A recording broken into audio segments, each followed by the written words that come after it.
10 million men are in the armed forces. Bringing them back into civilian life would present a difficult problem, even if they had only been away overnight. It would be an even greater problem if all those more than 10 million had been away for 3 years on a holiday. What then are the dimensions of the problem when over 10 million have been in war? This is real. And after months and years of war, battle or drudgery, no matter where, there is always that bewildering letdown. The big thing has been done, whether squeezing a trigger, or guarding an island, or carrying a stretcher. And suddenly there is no more war. Here is your man. Remember, he isn't naive anymore. He's been places. He's seen things. He has seen and experienced things which should not happen under God, which should not happen under the sun, which should not happen again. Not to his children, not to his friends, not to anyone. He has been toughened to withstand these things. He is no longer illusioned. He is no longer a boy. He has seen war.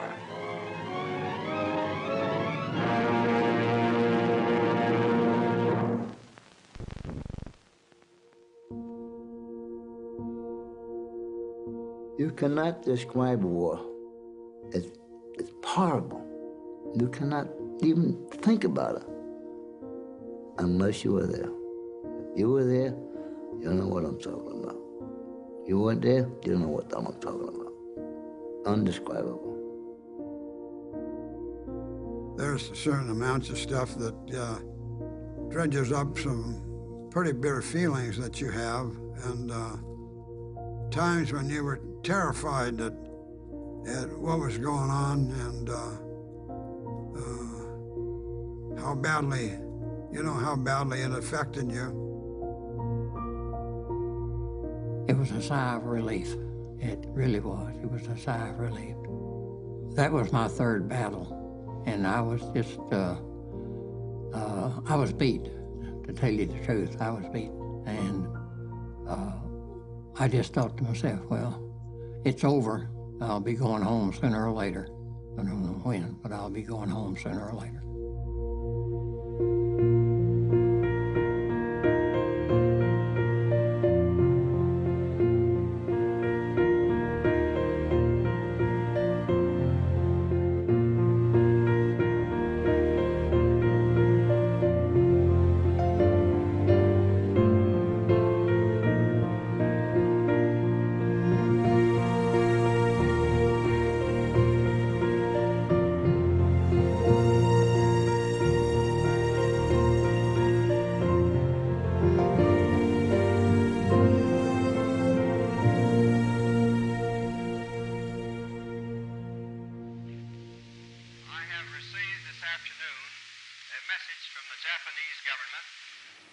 I deem this reply a full acceptance of the Potsdam Declaration, which specifies the unconditional surrender of Japan.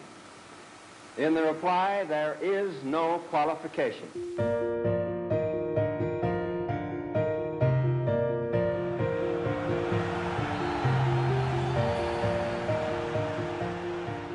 I can remember that day very well, waking up and listening to the Armed Forces radio when they dropped the nuclear bomb.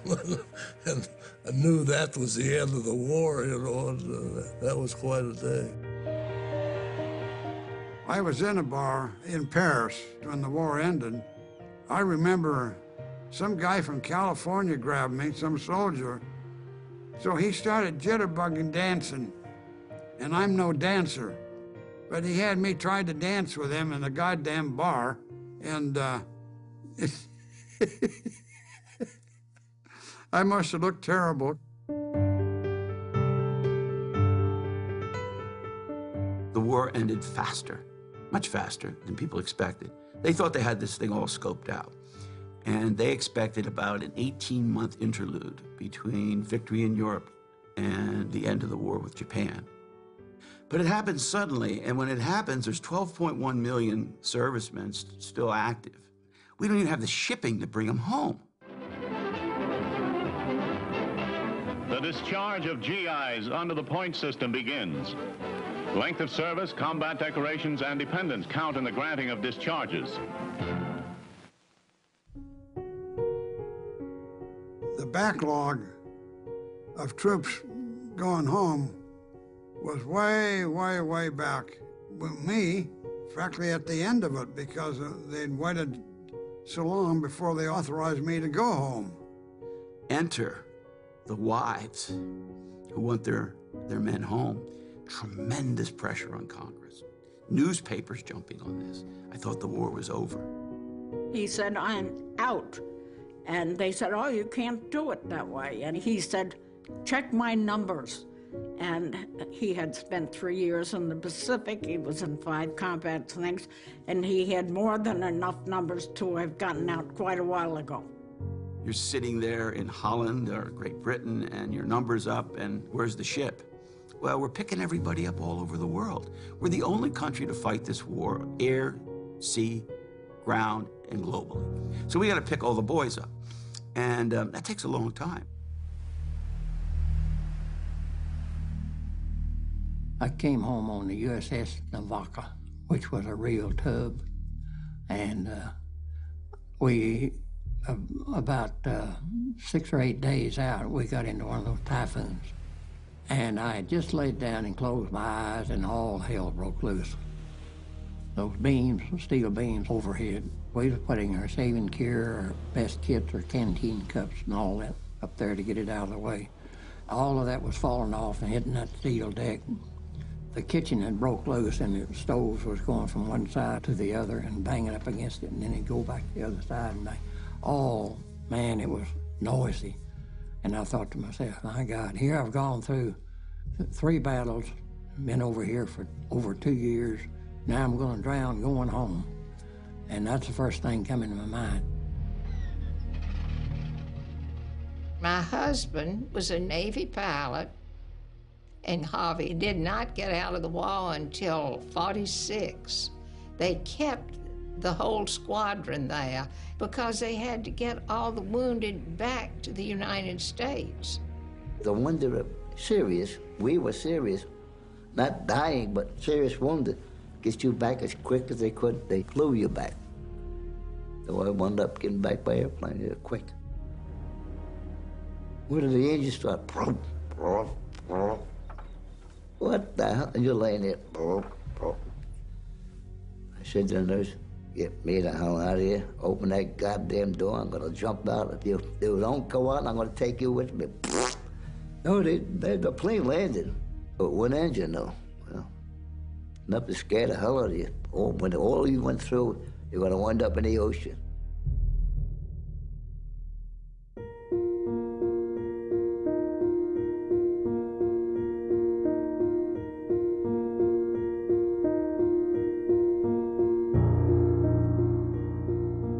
We had an idea when he would land on the West Coast, and Daddy figured out how long it would take him to get from the West Coast to Mobile. So at a certain date, my brother John and Dad and I met every train that came into Mobile from the West Coast. And he would never be on it. Mother, we'd come home and Mother say, you don't have him. And Daddy'd say, no, he wasn't on that train, Kate. So one night we were sitting eating supper and the phone rang, and Daddy answered it, and he came away from the phone. He says, he's here, Sid's here. So everybody just jumped up from the table. I don't know if we even closed the front door. I was just so amazed that I was at home. You had dreamed about getting back to Mobile, but I couldn't actually believe it was happening. I felt like I was going to wake up and find myself back on Pavuvu for a long time. Oh, Mom loved me. I'm glad to just get home alive. They were worried about me. When I got back, I assured them I was fine. I was fine. Just to be home with Lucky, and Lucky. She cried and cried. 'Cause, you know, she was 1 of the men that was in the Navy. And she cried and cried. And she said, cried some more.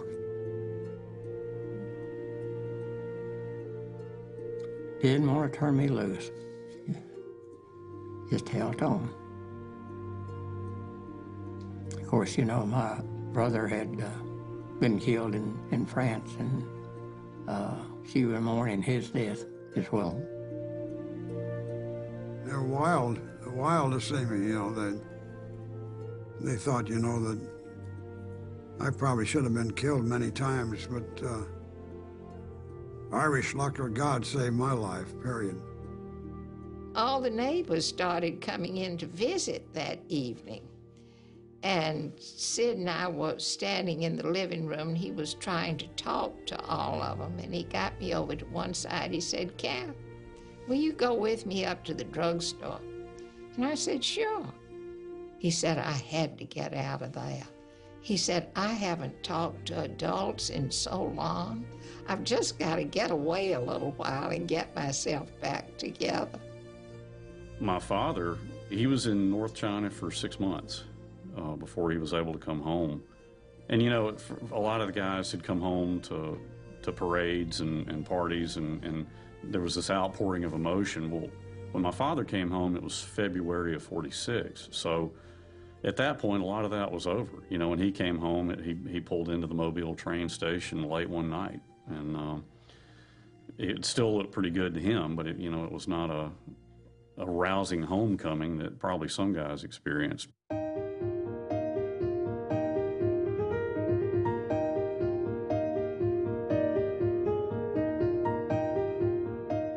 First thing I wanted to eat was a hamburger, and I thought, man, this would be great.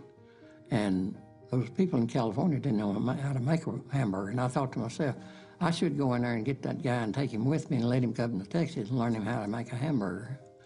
But anyway, I got my hamburger, but it wasn't what I wanted. Dr. Sledge had a little Ford coupe that he used for bird hunting, and they told me I was welcome to that, so I got his little car. It smelled like a dog pound, but it had good tires on it, and it was full of gasoline. When I landed at Prescott, Maine, when that emergency landing here, and the stretcher laying down, you can't move. And anything that you wanted, they gave you. Bananas, milk, oranges, ice cream, cake, candy. I'm laying there. I don't know what I want. I want everything. Ever hear the Andrews sisters? They're singing, bringing rum and Coca-Cola, bing bada bing ba ba ba. And I'm hearing the song lately. I said, "Hey, no, chef, can I have rum and Coca?" Slightly. They brought my six of them. I threw them all over, rum and Coca-Cola there. And the Andrews sisters still singing the song. I never forget that. Rum and Coca-Cola, the song.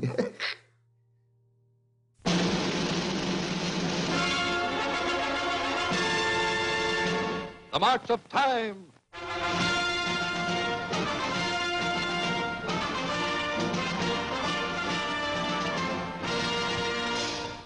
Back to their homes and families in countless American communities today are coming more and more discharged veterans of the Second World War.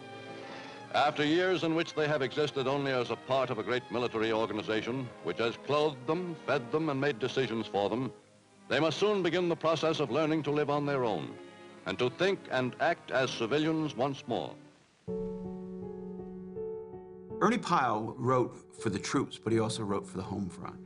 And he has an interesting column in 44. He says they're going to start coming home pretty soon, and they've changed. You got to kind of beware of that. The country doesn't know what to expect from these guys. Who are they? How has combat changed them? They don't know exactly how the country's changed. They know people are employed. They know the country's upbeat. They know we won the war. And yet, how am I going to fit in here? Because you're coming from a world so dramatically different from the one you're re-entering. And there's no decompression chamber. There's no military training. They teach you how to be a soldier, but they don't teach you how to move from soldier to civilian. They're no easy. There's no easy way out of war when you've been in a lot of combat. The transition was really very difficult, and like all malarkeys, at least this one, I drank a lot, and trying to bury everything out of my mind. It was very hard for my father. I can remember him telling me that he spent a lot of time just sitting around staring at the wall, trying to just piece it back together and figure out what he was going to do. The transition was made a lot easier by my grandfather. Jane's father worked with the war wounded in World War I, and so he had such an understanding of what these men had been through, which helped him then so much with his own son. For a long time there, Eugene would come out at night and talk, and we would talk and talk and talk. I can remember I'd tell him, I'd say, Eugene, put all that out of your mind. There's just nothing else to do. The Marine Corps kind of teaches you to suppress your emotions, and you just do not emotionally dwell on matters. The average Marine does not. And Eugene was not the average Marine. He was emotionally really upset by what he went through. And you can understand it, and you have no criticism of it at all. You just know that that's the way it is.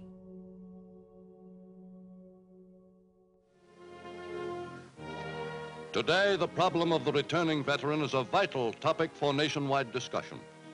Many observers, fearful of war's damaging effect on the personalities of those who fight it, look to the future with misgivings. They fear that if returning veterans find little at home but frustration and lack of understanding, if the American people fail to help them reestablish themselves in the community, their reaction will be prompt. One of the great fears was that, and this came mostly from academics, there's a lot of fear about the veterans being trained killers. Bill Guarnier mentions that, when he had the first veteran reunion for Easy Company, he was turned down by several towns because they thought his guys would wreck the town. They'd have guns and know how to use them. Word got out this, my God, these men going to have a reunion, Indianapolis, 1946. Pull out the National Guard, they go to the road, they go to shoot everybody. You're a killer, you kill people, you're gonna wind up, you'll kill them again. Nah. Didn't want no part of a gun. The hell with a gun. And believe it or not, there were actually articles warning that the veterans, because they've been brainwashed by the Army, where all their individuality was lost. And don't forget, this is a time when everybody knew what a Nazi was, okay, and how a Nazi was created. That after the war, if you had a depression and you had some sort of charismatic, fascistic type of leader that would come forward, a Huey Long from the grave or something like this, he could form these veterans into stormtrooper groups and take over the country that wasn't appreciating them and things like that. This is the kind of wild stuff that appears. One article appeared in Ladies' Home Journal. It said, "Are you going to accept your husband?" Well, the woman who wrote the article said, a better question is, do you want him back? You better take a close look at him because he's been changed by the war. So although there's an explosion in the American marital rate after the war, it almost doubles, the divorce rate triples. It's the highest divorce rate, 1946, in the history of the country. It's never been topped. She's changed and he's changed and the marriage just doesn't work out, particularly if he's living out, some of the trauma of the war. And then entering a strange world, you had to be really apprehensive. A fine country. Send you off to war, grab the best years of your life, and then the scrap heap. In the Army, I was a major. Now I'm back selling neckties in the basement. In the service, us guys amounted to something. But now, give up your job to go to war. Dodge 88's at the front. And come back to this. In the summer of 1946, while my father was still working for the Bergen Evening Record in New Jersey, he wrote a series of articles about how difficult it was for the veterans when they were returning home. And it's very interesting to read these articles because he lists town by town what the people were doing to stop affordable housing that was specifically being built to house veterans and to house veterans with their young families. For the most part, do you want to put a bunch of 23, 24-year-old males in apartments in your backyard? And that's what the series of articles discussed, was the difficulties that these veterans had trying to get their lives back together again. Bill Malden went into the Army, and he got a job with the Stars and Stripes, the Army newspaper. And he had a talent as an artist. And he did a cartoon series about these two GIs, Willie and Joe. And he continued his cartoon series after the war. And Willie and Joe are often seen sleeping on park benches. And there's one scene where this fat cat is in a railroad car with his plump wife sitting at the table, and a freight train goes by. And there's a guy that looks like what was called in the 30s a hobo. Well, that's a veteran. He really, really hones in directly on these problems, particularly the years 46 to 47, when they were experiencing real problems of homelessness and often despair.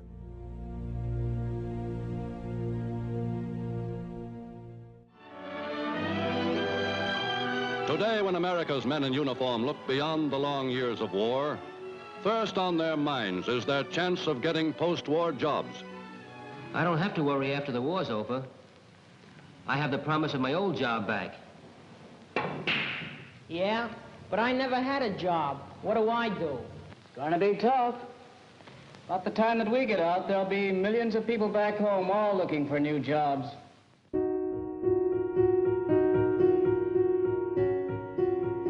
I often say that the way to think about the war is this. For 4 years, the whole world stopped, and nobody did anything that wasn't connected to the war. 90% of American jobs, believe it or not, during World War II were war-related. This whole country was about war. We lived inside a world of war. And that's never happened before.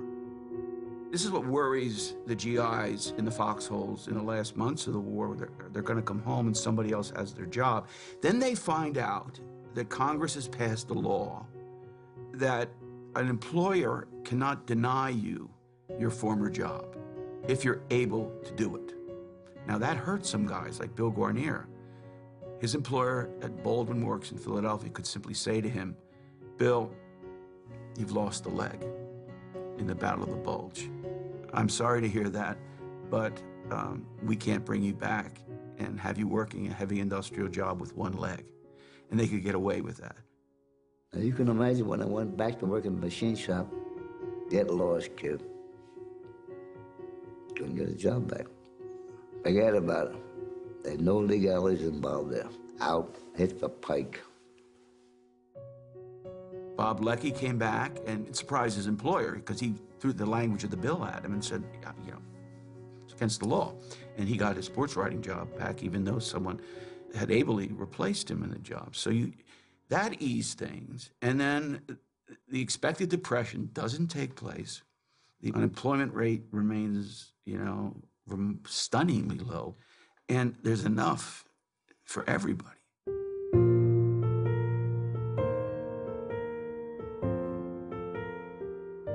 I went to work for the Ford Motor Company on the assembly line in Dallas.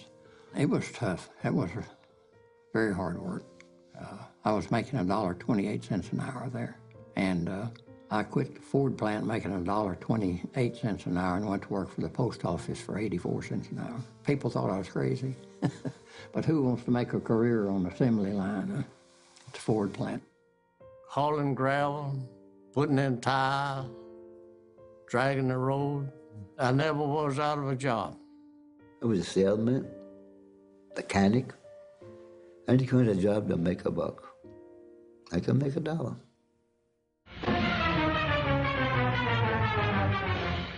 1918, these were pretty exciting pictures. The fighting men of America coming home from France. They planned on picking up their lives just where they'd left them. Only for a lot of them, it didn't work out that way. Not exactly. Some of these marching men wanted to go back to school, but discovered they didn't have the money. Others learned the jobs they'd left behind were gone, or if they were there, they didn't want them. They wanted something better. What about this time, Mac? Are these Navy boys going to get the same sort of deal? No, this time it's going to be different. Because in Washington, there were a group of congressmen with long memories who were in the last war. They knew that when a man gets out of the Army or Navy or Marines, he's worried most about a job, an education, and a home. And that's why Congress passed the law, the Servicemen's Readjustment Act of 1944, better known as the GI Bill of Rights. They didn't believe it. You know, this is too good to be true, you know? Just like a lot of our veterans that said you didn't believe anything the Army said or the Marines said. They don't really believe it until they see it, until they go down and see how easy it is. And they're all thinking red tape. No red tape. It was so smooth. It was so easy. It would pay your tuition in college. If you were married, it would give you $125 a month. It enabled boys to barely be able to go to school. I got all the way through med school up to my senior year. I had to finance my senior year. We got a certain amount of money, $90 a month, I think, to assist in the farming, get started. I would have never been able to go to law school in my circumstances, but because of that GI Bill, I was able to go to law school and get a law degree, which is, you know, a big thing. Peter Drucker, who's a very famous economic thinker, he argues that 1945, because of the GI Bill, 44-45, is as important in American history in some ways as 1776. He says it created the informational society because we double our college enrollment, housing becomes accessible. With housing and a college education, you're going to go out into an informational kind of world, and you're going to make it happen.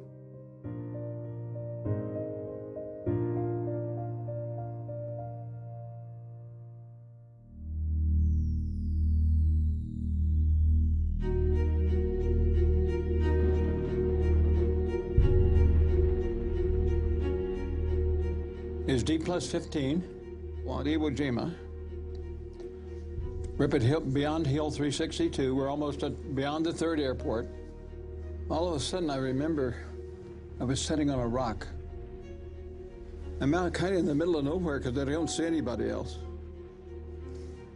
And then I realized, if you don't get going, the Japanese are going to shoot you.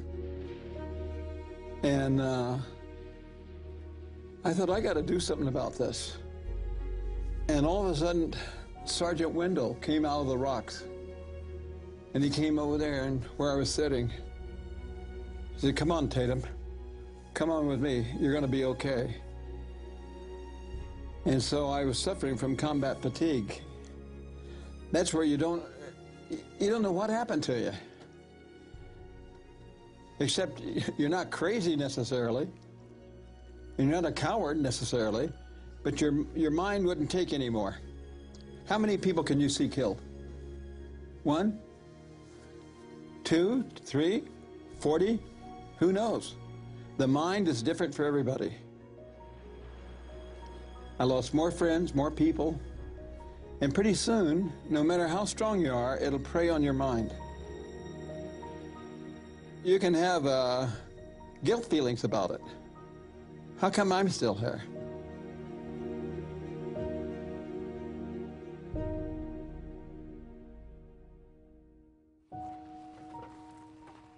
After the war, it was clear that the Veterans Administration, the so-called VA, was going to play an enormous role in the transition from war to peace. And in a highly symbolic move, Eisenhower lobbies to have his second-in-command, Omar Bradley, the guy who led the D-Day invasion. He became the head of the VA. And commanding headline statement, he says, "The shooting may be over, but the suffering isn't." And he understood.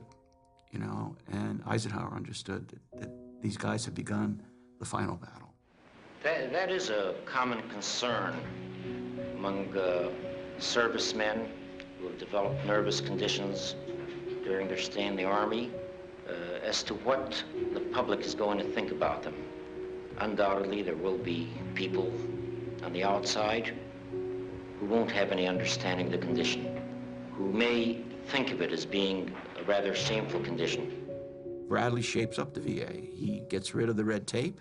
He gets good doctors. He brings in psychiatrists. A lot of distrust in the military of psychiatry. Some of the guys were told, you know, on their discharge, if you have mental problems, what you want to do is forget about them. If you forget about them, they'll go away. Well, that didn't happen. I see all the cases of post-traumatic stress disorder today. I mean, I visit hospitals myself and talk to veterans. And I notice in those hospitals, VA hospitals, that there are still guys in there from World War II. They're 88, 89 years old, and some of them are in there for mental problems. 1.2 million guys were discharged from mental disabilities in World War II. It's a lot of guys. So, where have their stories gone? Did this thing called post-traumatic stress disorder, which used to be called shell shock, did this suddenly erupt after Vietnam? I don't think so. I don't think so. Unfortunately, most of you fellows have gone through some very severe stresses in the Army. Stresses that civilians are rarely subjected to. In civilian life, you can avoid serious stresses. If a civilian, the average civilian, were subjected to similar stresses, he undoubtedly would have developed the same type of nervous condition that most of you fellows developed. All of us have our so-called breaking point. And I think it has a lot to do with the way we periodize history. There's the war, and then there's the post-war. Eisenhower's a general, and now he's a president. The country is going through difficulty at first, and then we start to win the war, then we win the war, then we move into a period of affluence and prosperity. So the veteran goes from the parade to college, to the GI Bill, and then to Levittown. And then you begin the story of the 50s. And that's how historians write books. They periodize history. They put these arbitrary, fences, the 20s, the 30s. Well, it's not lived like that. It's not lived like that. As Omar Bradley said, this is the beginning of a struggle for them. This might be their longest war. The war that, they're going to have to, the individual battle they're going to have to fight.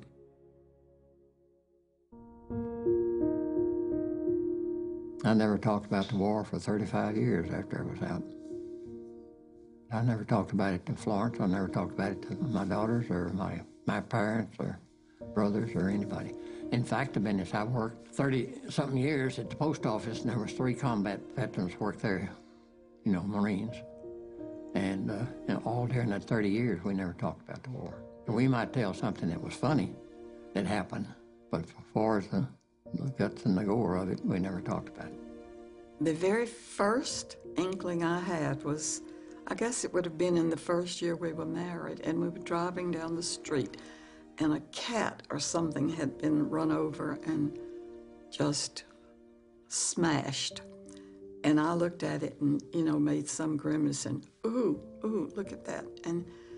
And he looked at me with this kind of wonder on his face, and he said, "Oh, Shug, I've had best friends who looked worse than that." And that was it. That was the first time I realized that. I have asked my father a couple times, where were you in the war? And he said, the war's over, kid, forget about it. That was the answer. You accepted that because that's all you were going to get out of him, or a crutch. If you pushed it any further, you weren't going to get any. That's his way of dealing with. If he didn't want to talk about something, that was his answer. We were probably in elementary school, and we knew he had a Purple Heart, but we didn't really understand what that was for. And we knew that he had been shot in the rear end and that he had 4 holes from 1 bullet. So that was the extent of our knowledge. I did not know any of his experiences. My father would always tell me that he won the war, and I always believed him. But I couldn't figure out how he did it if he wasn't in Europe, because the only war that I had ever heard about was the European theater. And the Pacific theater was never really even discussed. So I was somewhat conflicted trying to figure out how he had won the war if he wasn't even in the right place. I know he thought about it a lot, but he never talked about it. Not through my entire life, except when I typed his books. But he never discussed it. I don't think any of them ever discussed what they went through. Back in that day, they just didn't go to counseling and seek help when they're not able to sleep and not able to just enjoy life. And he enjoyed his life. It wasn't that he didn't enjoy it. It's just that those days haunted him. I talked about the war with my wife. She understood everything. She never resisted my talking about my memories. She was unhappy from time to time when I would get very emotional, but you can't help that when you've been through a lot of war. Why, the emotions come with it, whether you like it or not.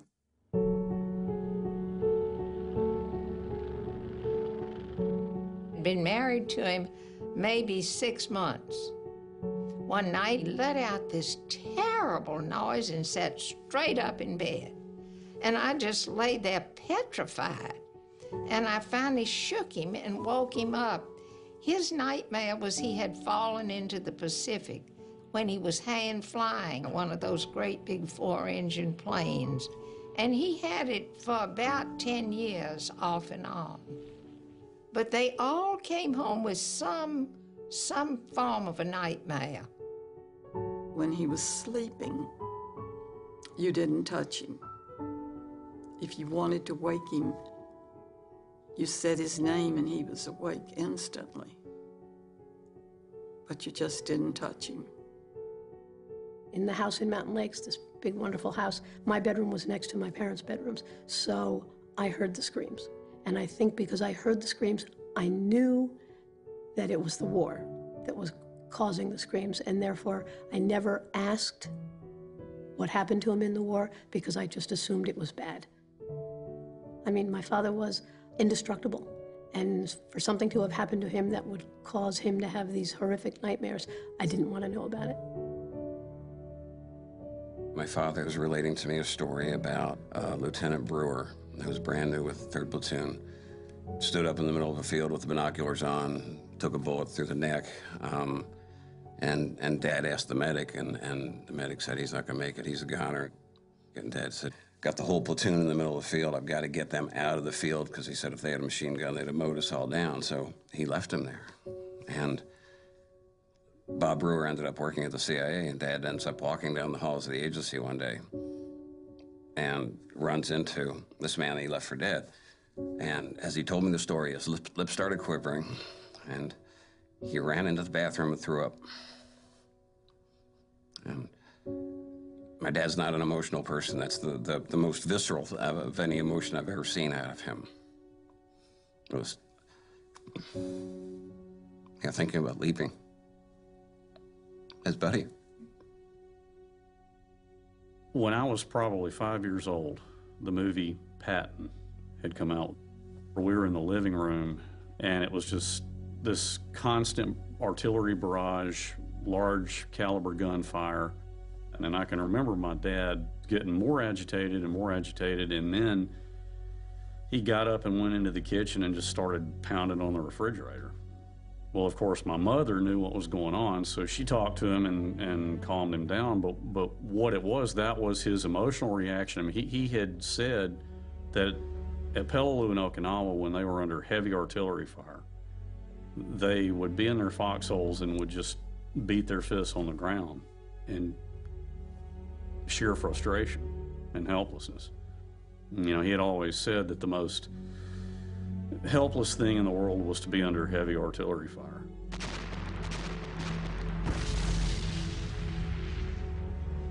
I do remember that, and it was emotional at the time. It's emotional now. And that impressed on me at a very young age what a horrible thing war was, and what a difficult experience it was to recover from.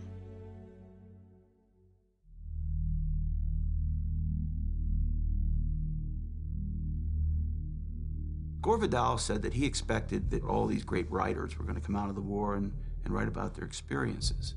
But a lot of writers didn't confront the war directly.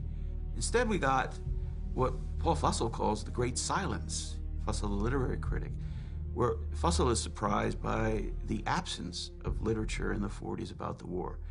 The great exception, of course, is Norman Mailer's The Naked and the Dead. It's brutal confrontation with the awfulness of war. And it's cold-eyed look at it. And that was a bestseller. But it took lots of writers who were in the war a long time to write about the experience.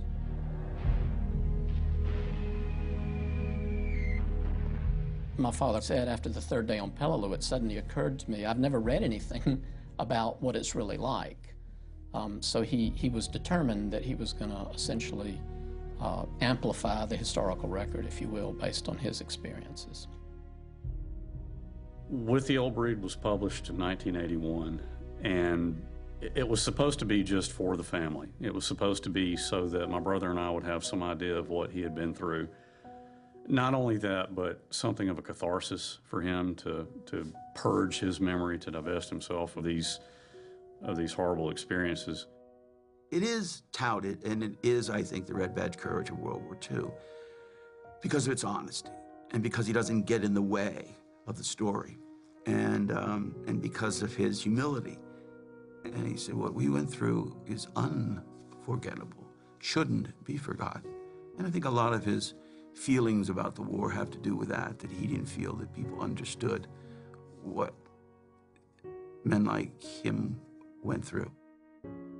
There was just this sense that the book was having an impact and that it was getting out there. And we would get a lot of letters from family members. And they always invariably said, thank you.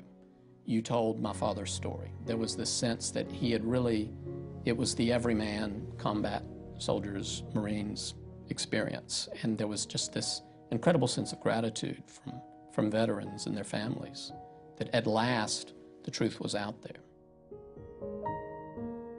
I started going to the 1st Marine Division reunions in 1980, and there was 20 K Company men at that reunion. We'd sit around and talk, and they'd say, Bergen, you remember so-and-so and so? I said, no, I don't remember that. And he said, well, hell, you ought to, you were there. You know, what's wrong with you, you stupid? And then they'd start telling what happened, how it happened, and who was involved in it, and it would come back to me like it happened yesterday. And I think going to those reunions is what straightened me out. I think everybody should go to the reunions and talk to their buddies and kind of get it out in the open, and I think it's good for them.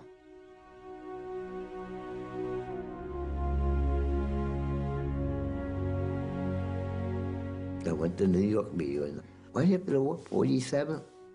When I got there, I got the men from E-Com. I think it was maybe about 7 or 8, maybe 10 from E-Company there. And we got together. Good. Next year, you come with another one. He comes with another one. I'll bring another one. Instead of 10, we'll have 20. So next year, we had maybe 15, 18. As the years progressed from 47 on, 20, 30, 40, 50. I think up in San Diego, 81 men came. There were 81. They would just kept progressing, bigger and bigger and bigger. Each company got together every year from then till now.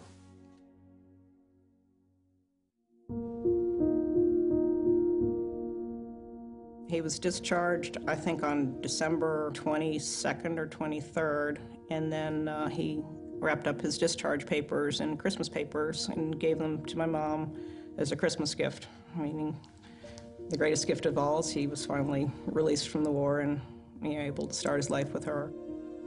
When I married Franny, it was the best thing that ever happened to me. I got beautiful memories, that's all. Memories will never leave you. Never leave you. 2 days. She came in on the 27th, we were married on the 29th. We've been married 64 years now. I had girlfriend Shirley during the war when I was in Australia. And my wife burned all of my pictures that I had of Shirley shortly after we were married. But years later, my wife Mary called me. I was at the office and she said, "Are you sitting down?" And I said, "No." She said, "Well, sit down." She said, "Guess who's here?" And I said, "Eleanor Roosevelt." And she said, "No, Shirley." And I said, "Shirley who?" And she said, "Shirley, you know who. She's here." And she has her family with her. And Mary wouldn't let them leave. Mary kept them day after day after day after day after day in this little small house that we lived in. She said, "I wanted to be sure you got enough of Shirley." But then, maybe 10 years later, Shirley's oldest child came through Mobile, and he looked us up, and he and my daughter Mary fell in love and got married. So my daughter is married to my old girlfriend's son from Australia. People think, well, you know, you're so damn good looking, you know, that you must have had a gang of women. I never had a bunch of women. I had one, and that's the only one I wanted. And even though she predeceased me, as far as I'm concerned, I'm still married to Irene, and that's the way I'll die.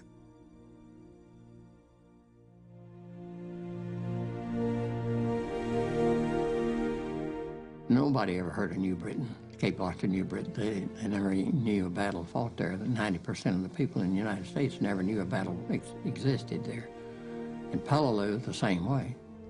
After I started going to the reunions, that's about the time in my life that I decided that the stories of the battles should be told, they should be written, and they should not be forgotten. To a certain extent, my father's writing was the most important thing in his life. I really think his writing kept him centered, kept him focused. And therefore, there was always a distance between my father and at least me. I don't know if my brothers would say the same thing, but there was a distance that was broken when I read Helmet, because he let you in. He let you in much, much farther than we were ever allowed in when we were children. The first time I read Helmet from my pillow, I cried most of the way through it. And I cried most of the way through it because I hadn't read it. And now, by the time I read it, he was gone. And now I couldn't, there was nothing I could say. I couldn't say, now I understand the nightmares. Now I understand a lot of things. So I cried most of the way through it. He always remembered the day that they landed on Peleliu, the day they landed at Okinawa, but he wouldn't say anything to me about it. But it would be a very hard day for him. And I remember the last time he went to church, it was Easter Sunday, and we sat there, and for some reason, it had nothing to do with the service, but the tears rolled down his face all through the service. And he never went back to church. Easter Sunday is when they landed on Okinawa.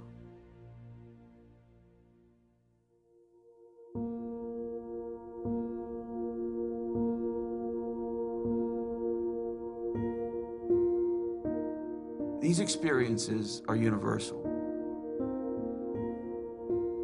They go back to Homer, to the Iliad, which is about warfare and its costs and comradeship, to the Odyssey, which is about returning, and World War I veterans experienced it, Civil War veterans experienced it, etc. You know, it's just the world within war that you enter When you get into, especially total conflicts, it's a transforming experience.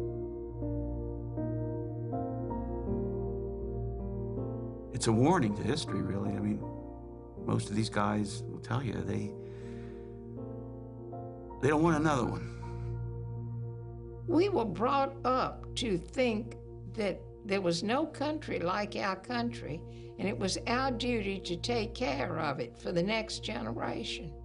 And then along came this wall that threw us into the middle of it. And as the boys say over and over, we just did our duty. It was what we were supposed to do, and we did it.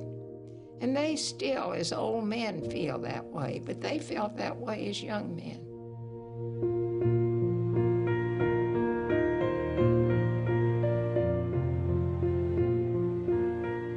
By looking at these guys, by shedding light on a darkened period of American history, I think what we're accomplishing is we're humanizing these guys.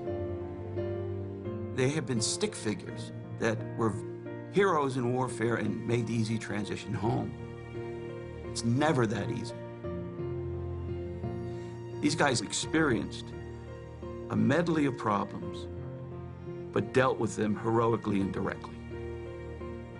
Now, not every guy turned out great, and not every problem was solved. But my God, when you look at this whole situation and the kind of country that they created, the families, stable families they created, they made it happen.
It was a sigh of relief.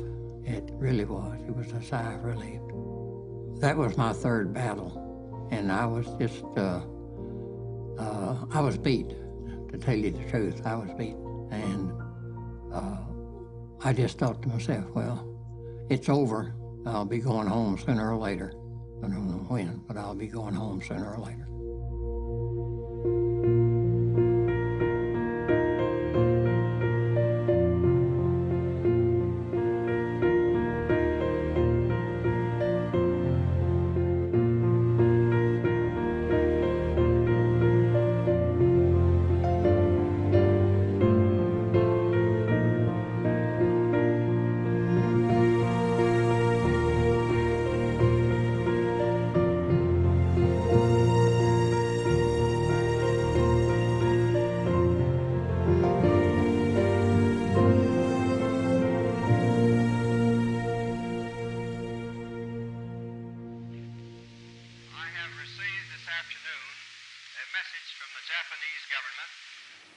I deem this reply a full acceptance of the... And the end of the war with Japan. But it happened suddenly, and when it happens, there's 12.1 million servicemen still active. We don't even have the shipping to bring them home. The discharge of GIs under the point system begins. Length of service, combat decorations, and dependents count in the granting of discharges. The backlog of troops going home was way, way, way back with me, frankly, at the end of it, because they'd waited so long before they authorized me to go home. Enter the wives who want their men home. Tremendous pressure on Congress. Newspapers jumping on this. I thought the war was over. He said, I'm out. And they said, oh, you can't do it that way. And he said, check my numbers. And he had spent 3 years in the Pacific. He was in 5 combat things. And he had more than enough numbers to have gotten out quite a while ago. You're sitting there in Holland or Great Britain and your number's up, and where's the ship? Which should not happen again. Not to his children. Not to his friends. Not to anyone. He has been toughened to withstand these things. He is no longer illusioned. He is no longer a boy. He has seen war.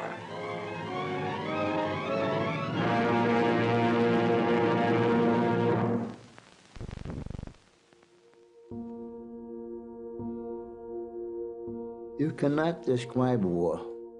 It's horrible. You cannot even think about it unless you were there. If you were there, you know what I'm talking about. You weren't there, you don't know what I'm talking about. Undescribable.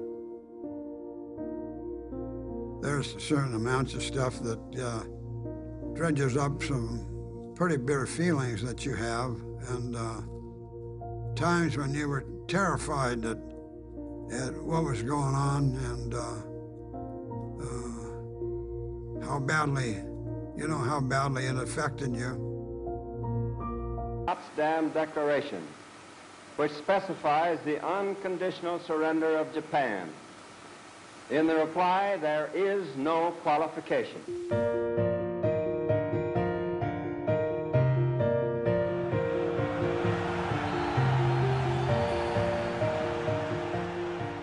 I can remember that day very well, waking up and listening to the Armed Forces radio when they dropped the nuclear bomb. And I knew that was the end of the war, you know, and that was quite a day.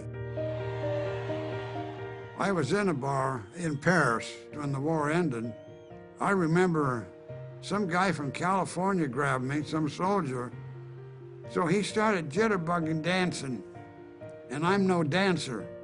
But he had me try to dance with him in a goddamn bar, and I must have looked terrible. The war ended faster, much faster than people expected. They thought they had this thing all scoped out. And they expected about an 18-month interlude between victory in Europe.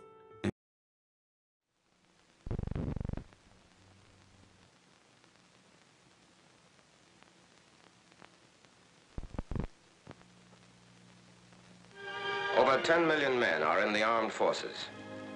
Bringing them back into civilian life would present a difficult problem, even if they had only been away overnight.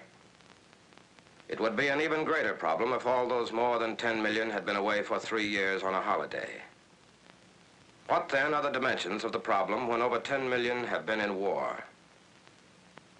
This is real. And after months and years of war, battle or drudgery, no matter where, there is always that bewildering letdown. The big thing has been done, whether squeezing a trigger, or guarding an island, or carrying a stretcher.